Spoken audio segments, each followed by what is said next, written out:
Rights lobby group Amnesty International claims that at least 30 people have been killed in Ethiopia's Amhara region and another 67 in Oromo, all by government security forces during the protests. CCTV spoke to Ethiopia's communication minister Getachew Reda, who claims the reported death toll is an exaggeration.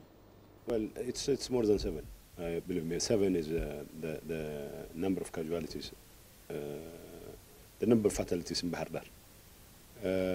I know in some parts of the country, I would say, I don't have the exact figures, but it's more than 7. But clearly it's not 100. So you see, this whole idea of haggling over numbers is probably the most callous thing to do, because in any circumstances, even one avoidable days is one too many. So for the government, whether this is 7 people or 2 people or 100 people is regrettable. And how many were arrested and are currently detained? There are, I would say, something in the hundreds in many parts of the country. This is an organized violence. Organized violence where hundreds of people have been given orders to carry out acts of violence here and there. And of course, you round up some of those who are actively involved. And once the investigation is over, of course, most of them will be released. But I would say dozens have so far been apprehended for involvement in this violent activities. What sort of intervention or perhaps negotiations are planned with protesters?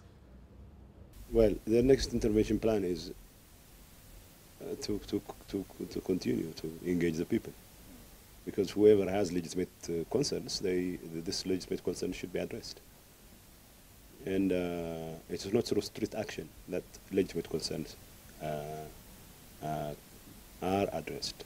It is by through direct involvement of the public with the government that such concerns, such grievances can be addressed. And of course, the experience shows that people in many parts of the country, even when they have the most legitimate of concerns and grievances, they had their grievances heard and addressed through consultations with government. The government has claimed foreign enemies and terrorist groups are behind the riots in the Amhara region and the Oromo region.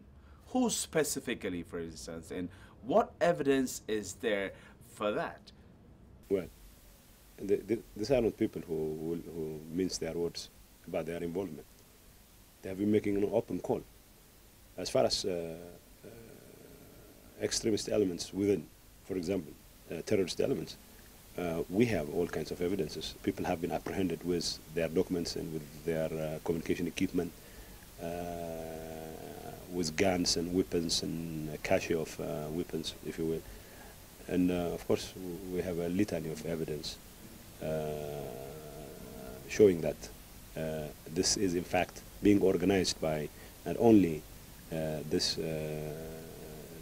rejectionist elements within Ethiopian diaspora, but also with the involvement, direct involvement of foreign countries as well. And of course, the government will continue to take whatever action is necessary to make sure that their